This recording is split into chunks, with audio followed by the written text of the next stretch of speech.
Welcome, Ranger fans, to another edition of our Midweek Coaches Show, where, as always, we'll recap the previous week in Ranger sports and look ahead to this week and the coming weeks of Ranger sports. So, as we usually do, we will kind of recap last week's football game. As many of you remember, we had a highly touted non-district game against Brennan, a perennial 6A power in the San Antonio area. Played Thursday night over at Gustafson Stadium.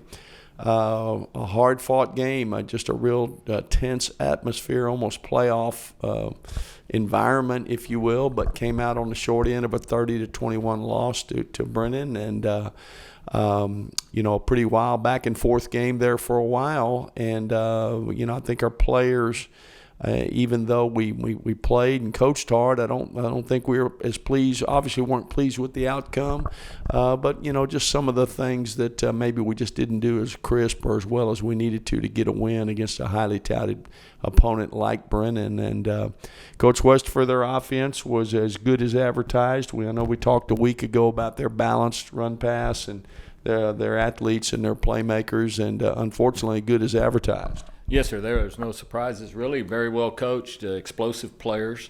And that's really what it boiled down to. We'd play good for several snaps in a row, and then all of a sudden it'd give up an explosive play. And the explosives, as we talk about every week, kind of came and bit us this week. We got to clean up some clips. But I was really pleased with our kids' effort. We did some things really well, and there's a lot to learn from the film, and we'll improve from it. Well, you're right. In takeaways, I think we turned the ball over once. We got one turnover. So, we usually pride ourselves on being on the plus side of that. Weren't able to get a lot of takeaways. I think the biggest thing, Brennan, was their third down conversions, their third and fourth down conversions, just staying on the field. Yes, sir. Yeah, we always talk about we want to win 70% of third downs, and we did not.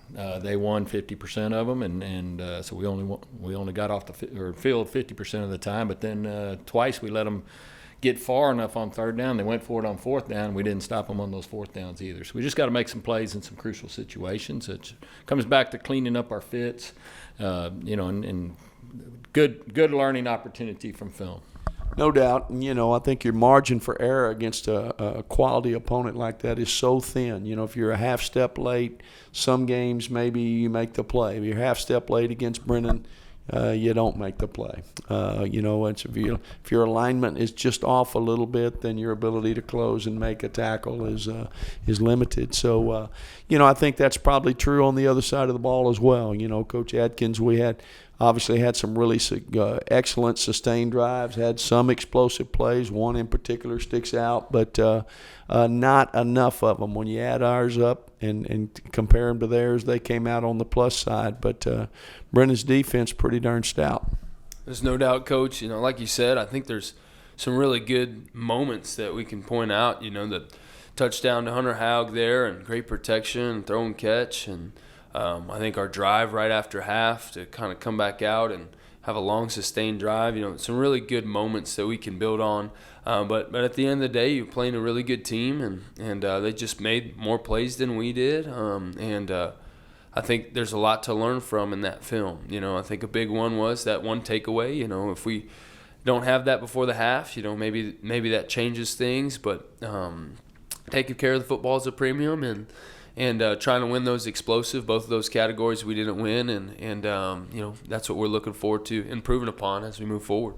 Well, you mentioned explosives and turnovers. Didn't win either of those. And then the third thing that we focus a lot on with our team and have for years is a kicking game. And while we played okay in the kicking game, certainly no disastrous plays or bad plays, did not make enough impactful plays. Didn't have any big returns.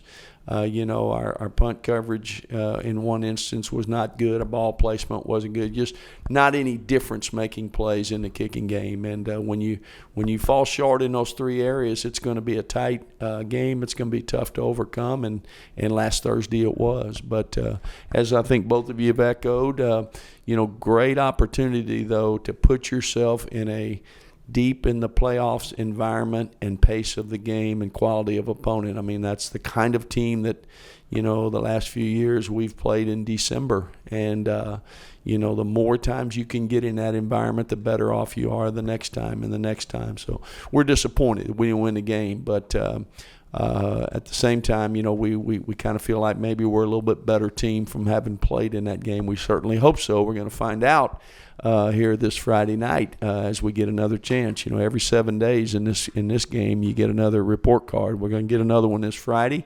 Before we talk about this Friday game against Madison, we're going to do like we always do in the middle of the show. We're going to hand it over to Coach Miller and Dr. Snyder, our principal, and they're going to talk about what other things have gone on in Smithson Valley in the last week, and then also take a look at the week ahead, and then we'll come back and talk about the Madison game. So, ladies, take it away.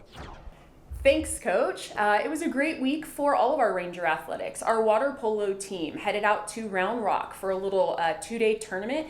They played against different teams, which is exciting because normally it's just district teams over and over again. But they got to face Westwood, Westlake, Cedar Ridge, and Midway. Brought home some wins. Really proud of what that program has done. Those kids, those coaches.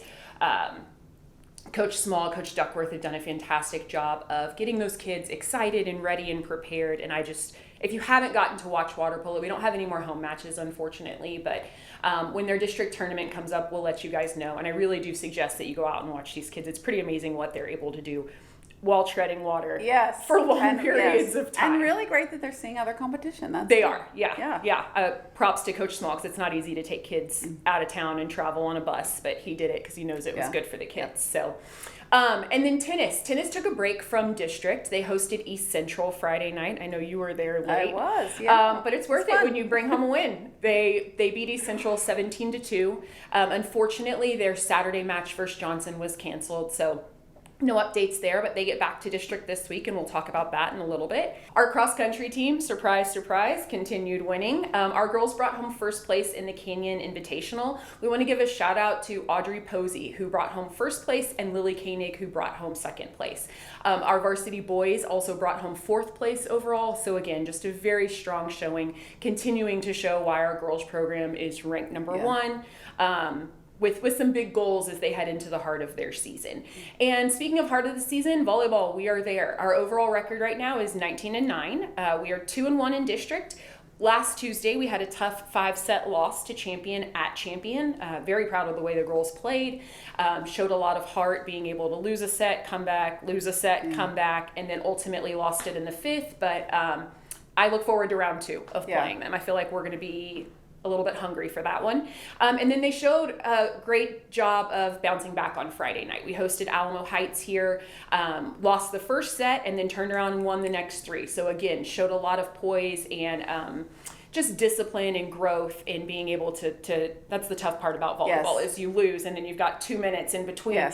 To forget about it, learn from it, and bounce back. And I think our girls did a great job of that. We also hosted our middle school night on Friday night. We did a varsity autograph session at the end, which is always everybody's favorite. So shout out to Spring Branch and Smithson Valley Middle School volleyball players for coming. We host their middle school game here this week. So we've got a lot coming up this week. But first, let's hear from our principal, Dr. Snyder. So we want to highlight a few things coming up this week. As you know, it's homecoming, so big week. Happy homecoming. Lots of activity and excitement around the campus. Tomorrow at 6 p.m. here at Ranger Stadium, we have our Rally in the Valley. And I think what I love most about Rally in the Valley is our opportunity as a community to really come together and celebrate being Rangers. All ages. Yes. Not just the high school kids during the school day, but all the elementaries, middle schools, all kids come just to celebrate and get involved in the pep rally. That is truly our community pep rally. And the big thing of the night will be the kindergarten run with the seniors. It's always dear to our hearts. Emotional. Yes, it's just a great time to see our kids from one end of the spectrum of life to the other and joining together. So we're excited about that tomorrow at 6 p.m. here at Ranger Stadium. We also want to highlight Mr. Coroneos. He is our teacher of the week. Mr. Coroneos is a Spanish teacher on our campus, and the highlight for him is he's always having kids engaged and active in class. There's always something that is going on that's making kids thrive and truly learn Spanish in an engaging way. So congrats to you, Mr. Coroneos. Yeah, congrats. When she told me that you were who we were highlighting, my exact words were, he is sunshine in a bottle. And so thank you for being that for us. Okay, let's talk about what's coming up this week. As Dr. Snyder mentioned, it is homecoming. Lots of things going on. So let's start with water polo. Tonight, again, they are done with their home matches, but they're not far tonight. If you're looking for something to do, they are going to be at Piper High School. Girls will go at 5:15, and the boys match will follow at 6:15. I believe this is their last district match before the district tournament. So next week we'll have some information about where you can find them for that district tournament. Today, tennis also plays Piper. They will be here at Smithson Valley, though. They will start at 4:30. So if you're looking to catch our boys and girls tennis programs, they will take on the Piper Warriors tonight here at Smithson Valley, starting at 4:30 on our courts. Cross country, again, is back in action this Friday. They will head to San Marcos for the Hayes Invitational. So I'm sure we'll have some positive results from them next week. And then volleyball, again, every Tuesday this season we are away. So tonight we will be heading to Bernie High School to take on the Greyhounds. And then this Friday for our homecoming game, we are hosting Piper. What we do for homecoming is a little bit different. We let varsity play first. So there is a time change from our normal schedule. Varsity volleyball will go at 5 p.m. and then freshmen and JV will follow immediately after. Tentatively scheduled for 6:30, but you never know what time varsity is going to finish. But we would love to see you guys. One of the main reasons we move it early is so that fans can come to both. You can come to our homecoming game at 5 o'clock, and then we can all head down to Ranger Stadium and watch football take on Madison for homecoming. So as Dr. Snyder said, super exciting week, lots going on here. We look forward to seeing you out here. Good luck to football. Back to you guys. Thank you, ladies, and as always, congratulations to all our athletes and students on their accomplishments, and good luck as we move forward this week in another competitive week here at Smithson Valley. And speaking of competitive at Smithson Valley, this Friday night we'll play our final non-district game prior to the games beginning to count a week from now. We take on the Madison Mavericks here at home Friday night at 7 o'clock at Ranger Stadium, and it is our homecoming as well, so I know there'll be former students, former players, a lot of ex-Rangers in the stands, and look forward to seeing some of them before and after the game, and hopefully we can put on a good performance. Madison comes in highly touted, got some explosive playmakers that we'll talk about here in just a few minutes, very dangerous ball club, but another good test, kind of like we were talking about last week, another chance to put yourself in an environment where the level of play is very high and you're kind of forced to elevate your game. That's certainly what we hope to gain from these non-district games. So Madison, Coach Westerfer, we got to defend them. They got a lot of weapons, but one of them's been recruited by a lot of people throughout the nation. Let's talk about him. Yeah, they got Jordan Clay, who's a highly touted 4-star receiver. All the Power 4 schools want him. He's very big, strong, fast. They throw a lot of balls down the field, and somehow he comes down with them quite often. So he'll be a tremendous challenge for our back end. But our D-line will need to have a good night as well, putting some pressure on them. And but you can't just worry about him. They've got another receiver that's been very explosive as well, and the running back is a really fine player. They're very balanced offensively. They're going to run it and throw it pretty equally. So you got to be ready to defend both of them. So tremendous challenge for our defense coming up this week. Yeah, and it'll take all of us, like you said. We've got to try to get some pressure, get the ball out of the quarterback's hands, maybe not throwing on rhythm, and there'll be times I'm sure when we'll try to get a second body on that receiver. Other times we can't do that. We're going to have to. We're going to have to buck up one-on-one because we've certainly got to be able to stop the run and cover the other receivers. So big challenge and getting turnovers. Yeah, that's a big emphasis this week. We only had the one last week, and we got to get back on the winning side of that. Got to get the ball out. No doubt. And then offensively, of course, Coach Atkins, Madison poses a little different kind of challenge. Roosevelt had a style of defense.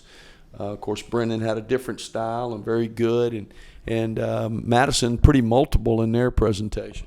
Yes, sir. They, like you mentioned and alluded to, they can be multiple up front. They can change the look on us. We'll have to communicate at a high level up front and make sure that we're all on the same page. And if we're all on the same page, we'll be all right.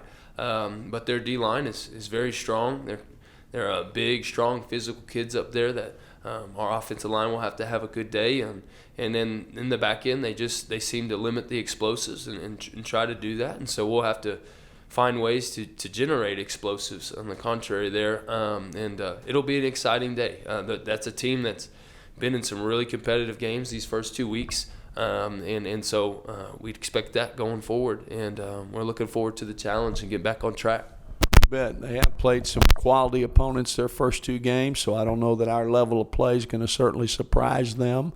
So we'll have to bring our A game. And then I think something we alluded to where we fell short in the Brennan game, our kicking game. We've got to get some big returns, block a kick, return a kick, create field position with our punt and kickoff coverage teams. Again, we don't want to just be okay. We want to make difference-making, game-changing plays, and looking to smooth all that out this week. Friday night here at Ranger Stadium.